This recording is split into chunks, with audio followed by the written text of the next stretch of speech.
Hello, dear friend. It is truly a pleasure to welcome you back to the quiet, soulful space of books and more. This is where we gather the most profound insights from great literature, distilling them into their original essence to help you save time while keeping the core values that nourish your growth. Our lives are woven from a continuous thread of choices and exchanges. Have you ever stopped to wonder what truly moves the world, or why we make the small, everyday decisions that shape our destiny? Today, we invite you on a journey to decode these invisible forces through the economics book. Please do not let the title lead you into thinking of cold numbers. Instead, think of it as a key to understanding human behavior, history, and the very heartbeat of our society. Why do some countries find a path to prosperity while others continue to struggle? Are we truly as rational as we believe ourselves to be when we face a choice? And in the midst of a vast, complex market, is there still room for the things that bring us true peace and happiness? Dear friend, understanding the world is a form of companionship that can help heal our anxieties about the future. Knowledge provides a steady foundation, allowing you to move through a changing world with a more settled heart. So let your mind be still and your spirit be open as we begin this journey together. Wishing you an inspired day ahead. Let us begin. Introduction. Few people would claim to know very much about economics, perhaps seeing it as a complex and esoteric subject with little relevance to their everyday lives. It has often been felt to be the preserve of professionals in business, finance, and government. Yet most of us are becoming more aware of its influence on our wealth and well-being, and we may also have strong opinions about the rising cost of living, taxes, and government spending. We might use the same arguments to justify our opinions as those used by economists, so a better knowledge of their theories can give us a better understanding of the economic principles that are at play in our lives. Today, with the world in apparent economic turmoil, it seems more important than ever to learn about this discipline. Economic news now regularly makes the headlines, often moving the country more than politics does. Despite its importance, economics is often viewed with suspicion or as a dismal science that is dry and academic due to its reliance on statistics and formulas.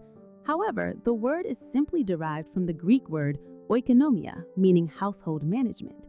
It has come to mean the study of the way we manage our resources, and more specifically, the production and exchange of goods and services.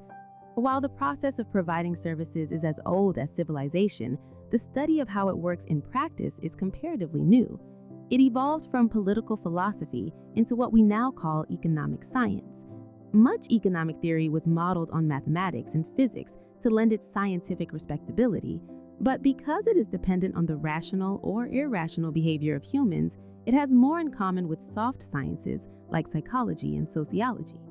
One of the most popular definitions describes it as the science which studies human behavior as a relationship between ends and scarce means which have alternative uses.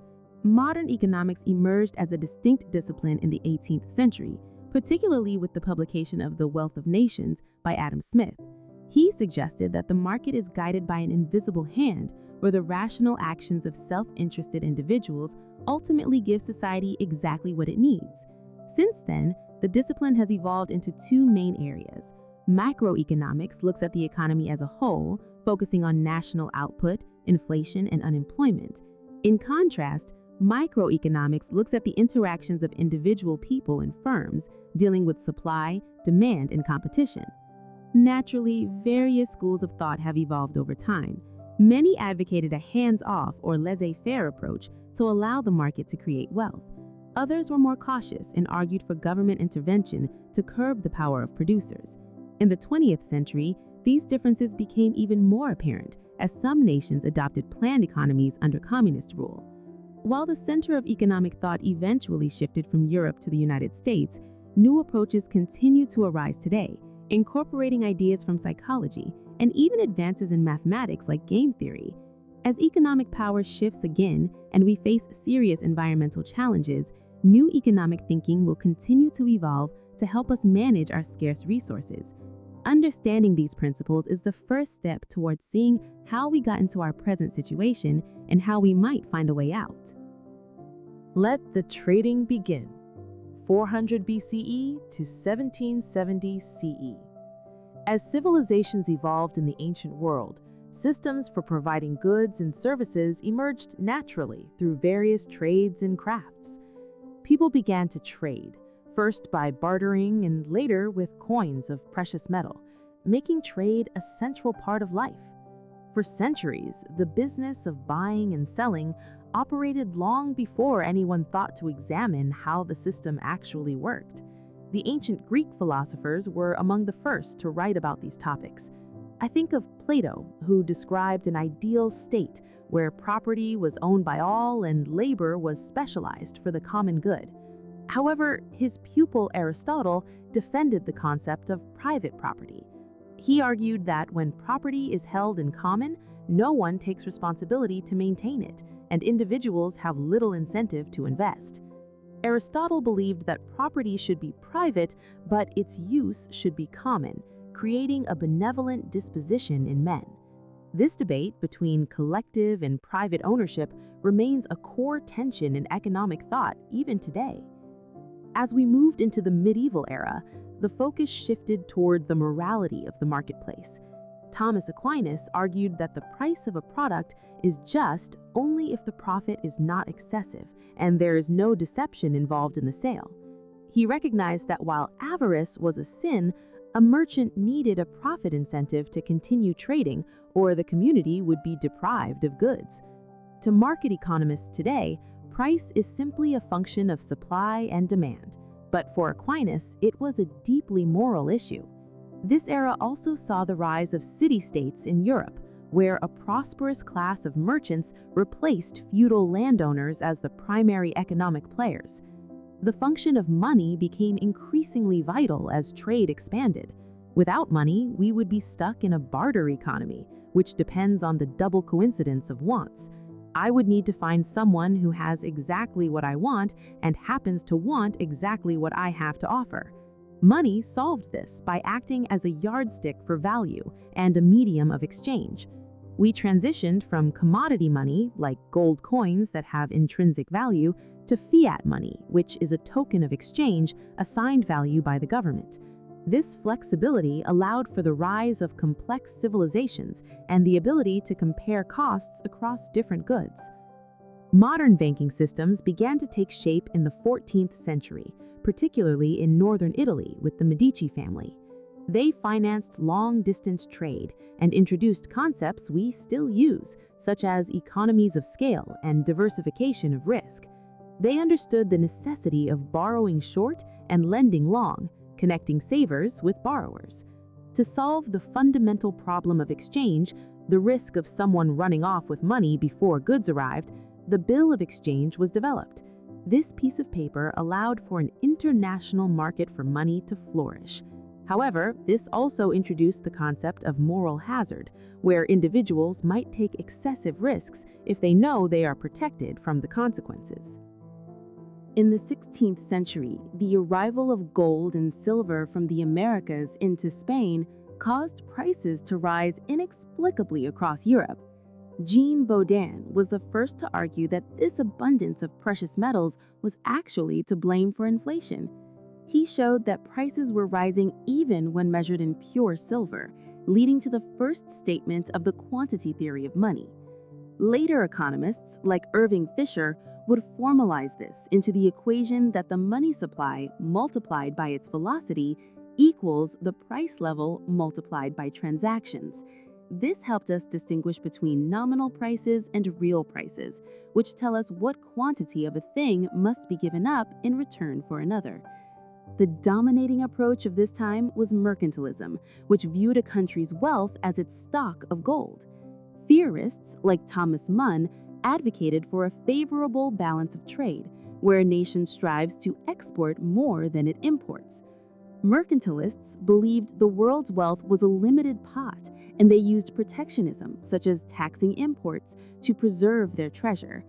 I see this as a period where nation-states began to emerge and use economic policy as a tool for power. Yet, it was also a time of high risk, as seen in the speculative tulip bubble in the Dutch market, which ruined thousands of investors. As we reached the 17th and 18th centuries, we saw the birth of economic measurement and the public company. William Petty applied the empirical methods of science to financial affairs, creating accounts for the entire nation and including the value of labor alongside land and capital. Josiah Child defended the rights of the East India Company, an early joint stock company that allowed investors to share the risk of long voyages.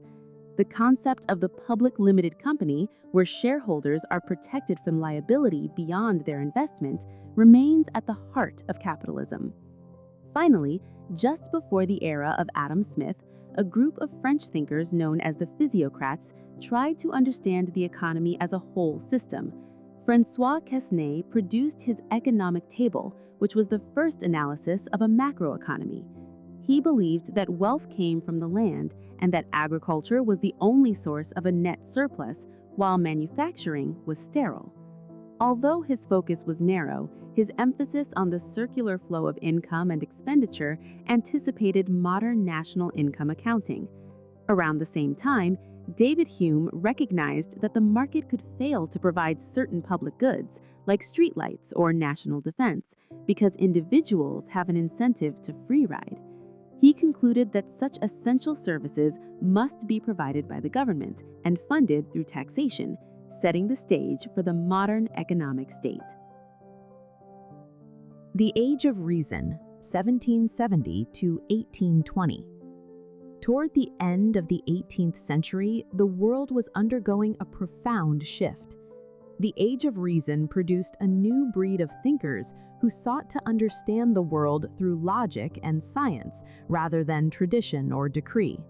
In my view, the most influential figure of this time was a Scotsman named Adam Smith.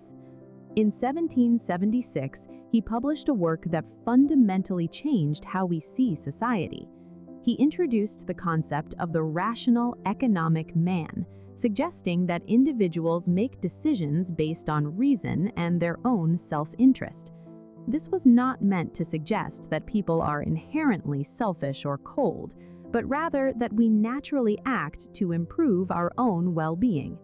Smith famously pointed out that we do not expect our dinner from the benevolence of the butcher or the brewer, but from their regard to their own interest. When we are allowed to act this way in a free society with competitive markets, a sort of invisible hand guides our individual actions to benefit everyone. I see this period as the birth of classical economics. Smith showed us that the engine of growth was the division of labor. By breaking down a task, like making a pin, into many specialized steps, a group of workers could produce far more than if each person worked alone. This specialization allowed markets to grow and created the wealth of nations. However, even with this optimism, other thinkers of the time began to notice the natural limits of our systems. I think of Anne-Robert Jacques Turgot, who realized that adding more and more workers to a fixed amount of land eventually led to smaller increases in output. This principle of diminishing returns became a pillar of modern theory, explaining why it costs more to produce more and why technology is so vital for true progress. Turgot also wrestled with the fairness of taxes.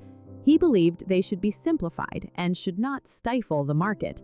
He argued that since only land produced a true surplus at the time, landowners should bear the burden. This was part of a larger conversation about the paradox of value. Why would anyone pay a fortune for a diamond, which has little use, while water, which is essential for life, is almost free? The answer lay in scarcity and the pleasure gained from the very last unit consumed. Water is abundant, so its extra value is low, but diamonds are rare, and that rarity drives their price to heights that have nothing to do with basic survival. As the population grew, the mood of the era turned somewhat darker through the eyes of Thomas Malthus. He saw a world trapped by its own biology. He predicted that because the human sex drive causes populations to grow faster than the food supply, we were doomed to cycles of poverty and hunger. He believed that any relief given to the poor would only encourage them to have more children, leading back to the same miserable end. While history has shown that technology can break this trap, his concerns about the capacity of our planet still echo in our modern environmental debates. I find that the work of David Ricardo provided a necessary balance to these worries. He offered a vision of global cooperation through his theory of comparative advantage. He proved that even if one country is better at producing everything, it still benefits from trading with others by focusing on what it does best. This was the final blow to the old ideas of protectionism. Ricardo also explored the relationship between government spending and debt. He suggested that people are not easily fooled by government borrowing. If the state borrows money today, rational citizens know that taxes must rise tomorrow to pay it back. Therefore, they save rather than spend, making the method of financing almost irrelevant to the overall economy. Despite the power of these new theories, the reality of the market proved to be less stable than some had hoped. Jean-Baptiste Say argued that a general glut of goods was impossible because supply creates its own demand. He believed that every time a product is made, it creates a market for other products of equal value. But Jean-Charles Sismondi challenged this, seeing the economy as a yo-yo that swings between boom and bust. He was the first to identify periodic economic crises, realizing that competition could lead to overproduction, falling prices, and painful layoffs. Ultimately, this era was about using the human mind to bring order to the chaos of the marketplace. We learned that while self-interest can lead to prosperity, the threat of cartels and collusion is always present. Adam Smith warned that merchants rarely meet without the conversation ending in a conspiracy to raise prices. Competition, then, was not just a preference, but a necessity for fairness. These early industrial thinkers raised the questions that still sit at the very center of our lives today, proving that economics is not just about money, but about how we choose to live together in a world of limited resources. Industrial and Economic Revolutions, 1820 to 1929.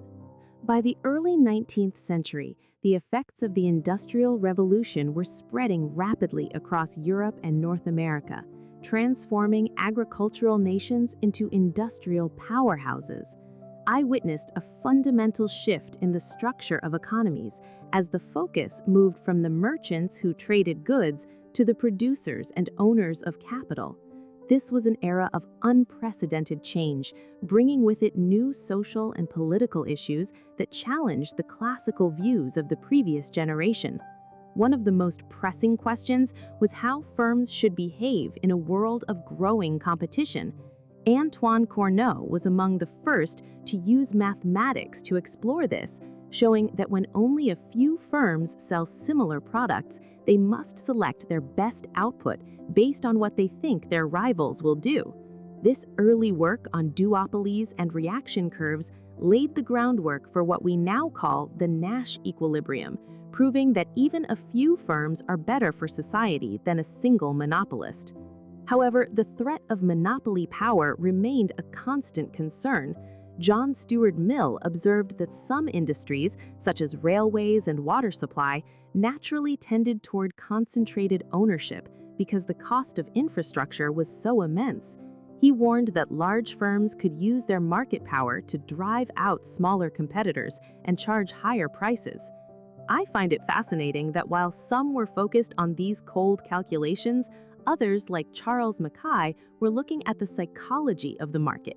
He reminded us that crowds often act in a collective frenzy, creating economic bubbles like the famous tulip mania. These situations, where asset prices rise far beyond any intrinsic value, show that human behavior is not always the steady, reasoned process that early economists assumed. As capitalism grew, so did the radical critiques of the system. Karl Marx and Friedrich Engels offered a perspective that was as much economic as it was political. Marx viewed history as a progression of economic systems and argued that capitalism was a stage where a minority bourgeoisie exploited the proletariat majority. He believed that the value of any product came from the labor needed to make it, and that profit was simply the surplus value extracted from workers. For Marx, this exploitation led to alienation, turning workers into mere appendages of machines and eventually sparking an inevitable revolution.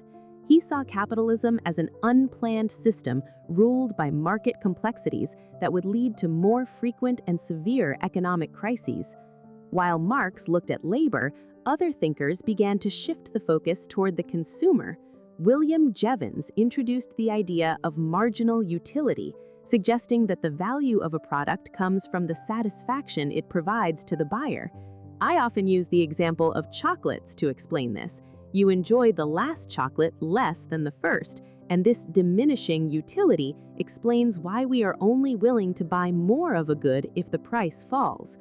Alfred Marshall synthesized these ideas into a comprehensive model of supply and demand. His famous Marshallian cross showed how the interplay between producers and consumers creates an equilibrium price that balances the market. He also explored the concept of elasticity, noting that demand for necessities like bread changes very little with price, while demand for luxuries is much more sensitive. The nuances of consumer behavior became even more apparent through the work of Robert Giffen and Thorstein Veblen. We discovered that, for some essential products, a price rise might actually force poor people to buy more because they can no longer afford better quality food. On the other end of the spectrum, Veblen pointed out that the rich often engage in conspicuous consumption, buying luxury items specifically to display their wealth and status. These insights proved that the economy is deeply influenced by our social standing and psychological needs. As industries became more complex, we had to rethink our ideas of efficiency. Wilfredo Pareto introduced the concept of Pareto optimality, a state where no one can be made better off without making someone else worse off. This provided a new benchmark for assessing market outcomes. Around the same time, we began to understand the power of economies of scale.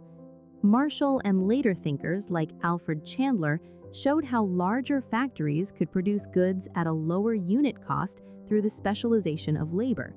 This led to the concept of opportunity cost, popularized by Friedrich von Wieser, which teaches us that the true cost of any choice is the value of the next best alternative we had to give up.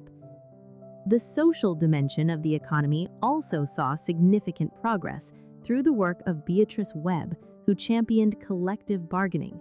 She realized that individual workers had little power against large employers, and that by acting together through unions, they could shift the balance of power and improve their lives. Max Weber added another layer to this by looking at religion, suggesting that the Protestant work ethic had made certain nations rich by encouraging hard work, frugality, and the reinvestment of profits. Toward the end of this period, just before the world was shaken by the Great Depression, the debate between free markets and central planning took center stage. Ludwig von Mises argued that socialism was the abolition of a rational economy because without private ownership and market prices, there was no way to efficiently guide investment. He believed that even the most well-intentioned central planner would find themselves groping in the dark. Joseph Schumpeter offered a final dynamic vision of this era. He saw that capitalism was a system of constant change, driven by entrepreneurs who brought new innovations to the market. He called this process creative destruction, where the new constantly replaces the old. In his view, recessions were not just failures, but a vital way for the economy to weed out the inefficient and make way for new growth. This era closed with a realization that the market was an immense, complex machine, capable of great prosperity, but also prone to instability and profound social consequences. War and Depressions, 1929 to 1945. In the years following World War I watched as the traditional confidence in economic thinking was put to a severe test. Events in Europe and North America created a climate of social and political unrest that the old theories simply could not explain.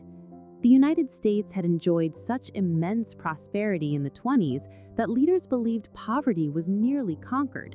But then the Wall Street crash of 1929 changed everything. Shares collapsed, thousands of firms folded, and by 1932, more than 13 million Americans were unemployed. This was not just a local problem, it was a global depression that saw banks collapse and trade shrink to a fraction of its former size. The world desperately needed a new approach because the old ways of thinking were no longer working.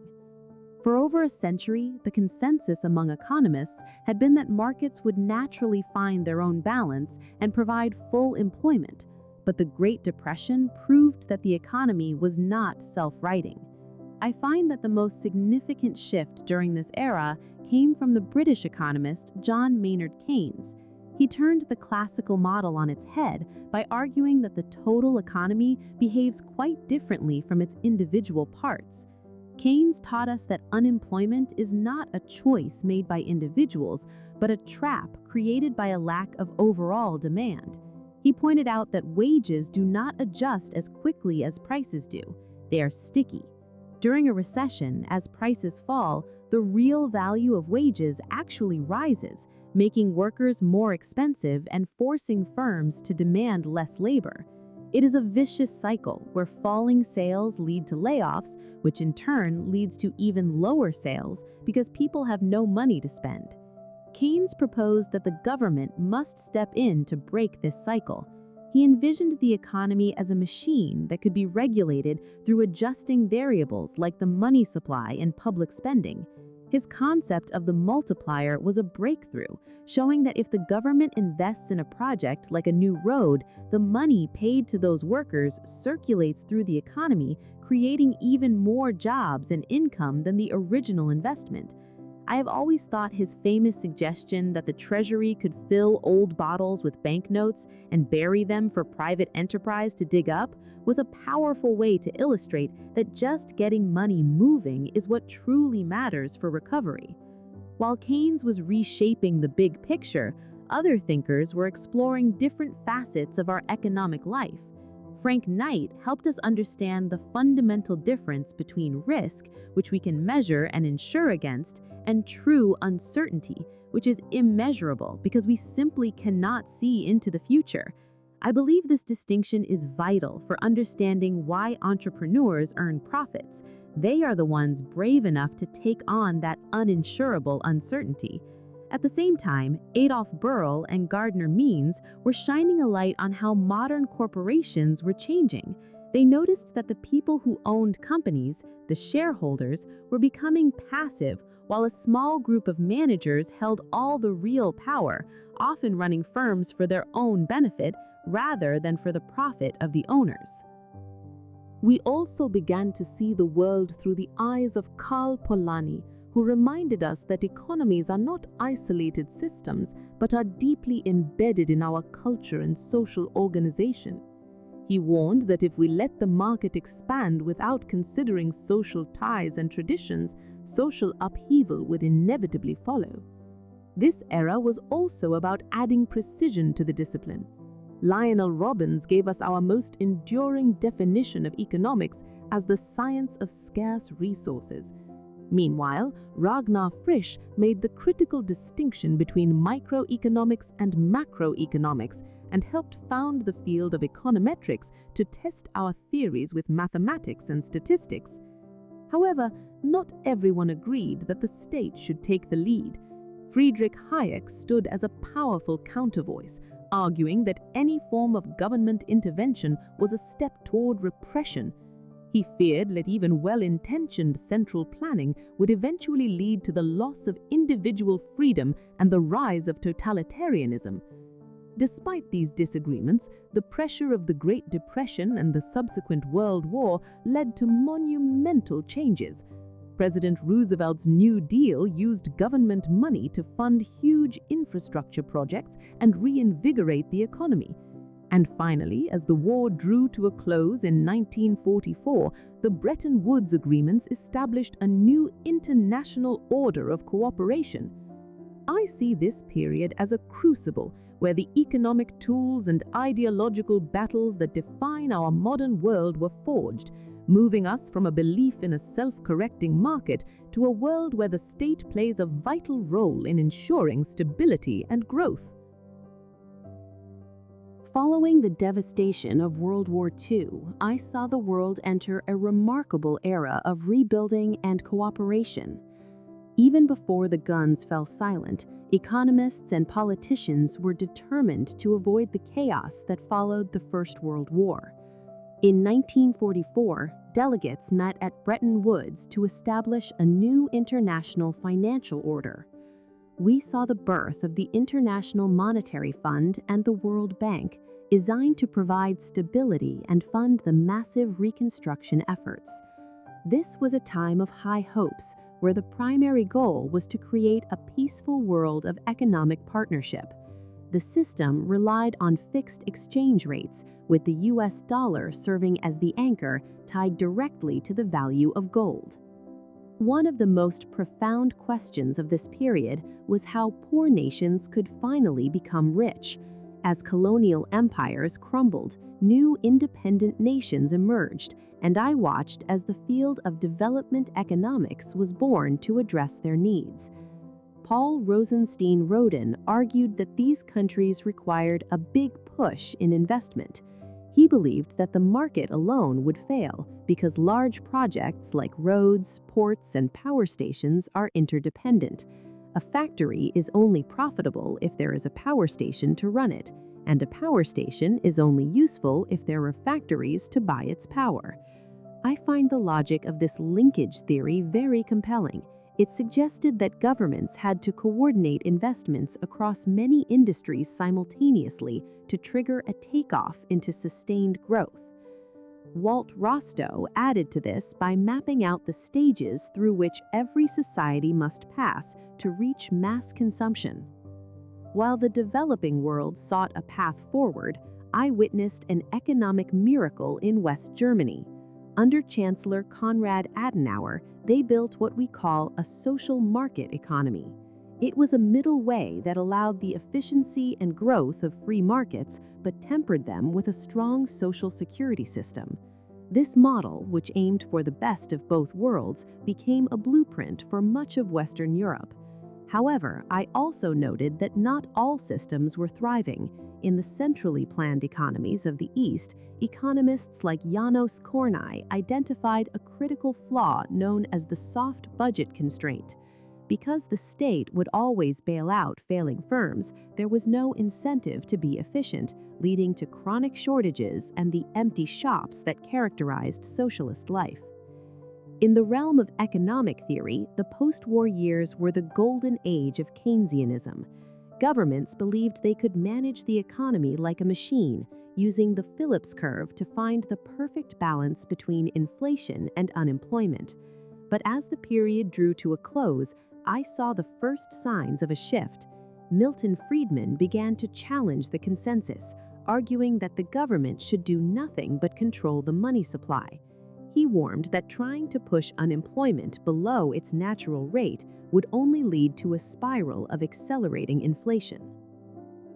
I find that some of the most enduring insights of this time came from looking at the rules of the game.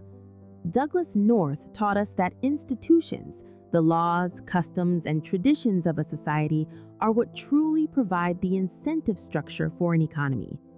He showed that property rights were essential for growth, but he also recognized a fundamental tension.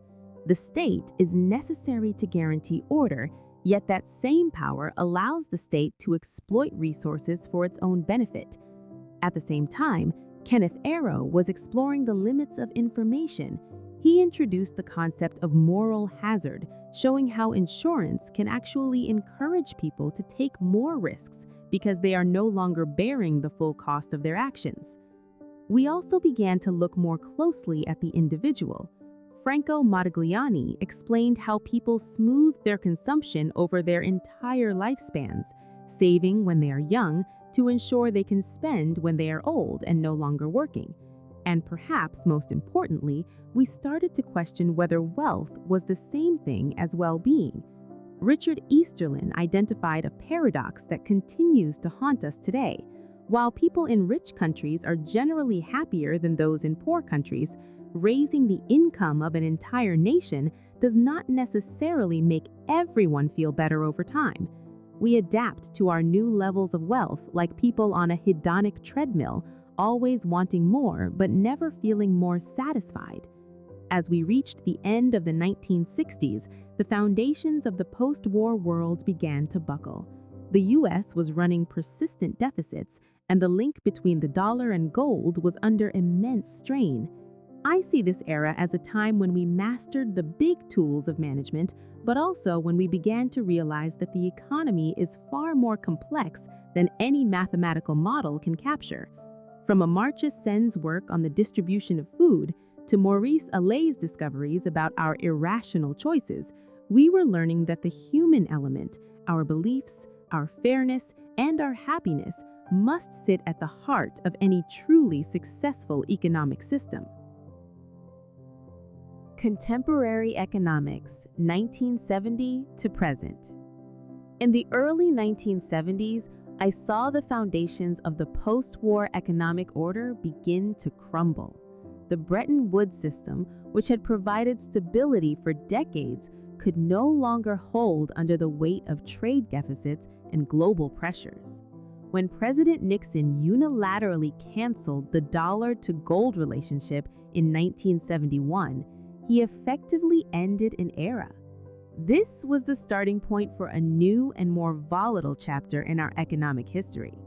We faced an unfamiliar enemy called stagflation, a paralyzing mix of high inflation and high unemployment that the old Keynesian tools could not fix. I watched as the intellectual tide turned toward monetarism. Milton Friedman became the leading voice of this counter-revolution, arguing that money matters more than anything else. He suggested that governments should stop trying to fine-tune the economy and instead focus strictly on controlling the money supply to keep inflation low. This was a radical departure from the state-led management of the past. It paved the way for the rise of the right in the 1980s, led by Ronald Reagan and Margaret Thatcher. They embraced deregulation and the idea that the individual, not the state, should be at the heart of economic life. This shift was fueled by the Laffer curve, which proposed that cutting high tax rates could actually increase government revenue by encouraging people to work harder and invest more. While politics moved toward the market, I also noticed a surge in financial engineering. Economists like Fisher Black and Myron Scholes developed sophisticated mathematical models to price complex contracts. This created a sense of security that led many to believe it was possible to invest without risk. Derivatives and other financial innovations grew at an explosive rate, reaching trillions of dollars. But this expansion had fatal weaknesses. I find that the most profound warning came from Hyman Minsky, who argued that stable economies actually contain the seeds of their own destruction. He explained that long periods of prosperity lead to increasingly risky borrowing until the system reaches a breaking point. We saw this play out in the housing bubble and the subsequent global crash of 2008. It was a classic black swan event, highly unexpected and devastating, just as Nicholas Taleb had described. However, the most exciting developments I saw during this period happened at the intersection of economics and psychology. Amos Tversky and Daniel Kahneman, shattered the myth of the perfectly rational human being. They showed that our decisions are often flawed by biases and that we are far more sensitive to losses than to gains. This realization birthed behavioral economics, adding a necessary layer of psychological realism to our theories. At the same time, George Akerlof and Michael Spence revealed the power of information. They showed how markets can fail when one side knows more than the other, whether it is a used car dealer hiding a lemon or a job applicant signaling their ability through a university degree. In the global arena, I witnessed the spectacular rise of the East Asian tigers and later China. These nations did not follow a simple free market script. Instead, they used a developmental state model where the government actively steered investment and helped build new industries. This success challenged the one-size-fits-all approach of the Washington Consensus. Danny Roderick reminded us that deep economic integration is not inevitable. He pointed out a political trilemma where we must choose between global integration, national sovereignty, and democracy. We cannot have all three at once. This diversity of institutional paths is what makes the world economy so fascinating. As we move deeper into the 21st century, I believe we must rethink how we measure success. For too long, we have relied almost exclusively on gross domestic product, or GDP. But as Marilyn Waring sharply observed, this figure ignores the massive amount of essential work performed by women in the household. Furthermore, Richard Easterlin's research suggests that beyond a certain point, more income does not buy more happiness. We are now looking at new measures like the Human Development Index or the economics of happiness to find a more meaningful way to assess our progress. Finally, I see that the biggest challenge for our collective action is climate change. William Nordhaus and Nicholas Stern have shown us that the environment is the greatest market failure we have ever experienced. We are using up natural resources and polluting the atmosphere without facing the true social costs of our actions. Economics is no longer just about the management of a household or a single nation. It has become an urgent quest for global sustainability. Looking back at the journey from 1970 to the present, it is clear that while our models have become more sophisticated, the core of economics remains the same. It is a study of human choices, the structures we build, and the future we hope to create together. If you like this video, please hit the like and subscribe button so that more people can know about it. Thank you for your support. Wishing you a pleasant evening and happiness with your family. Goodbye, and see you in the next videos.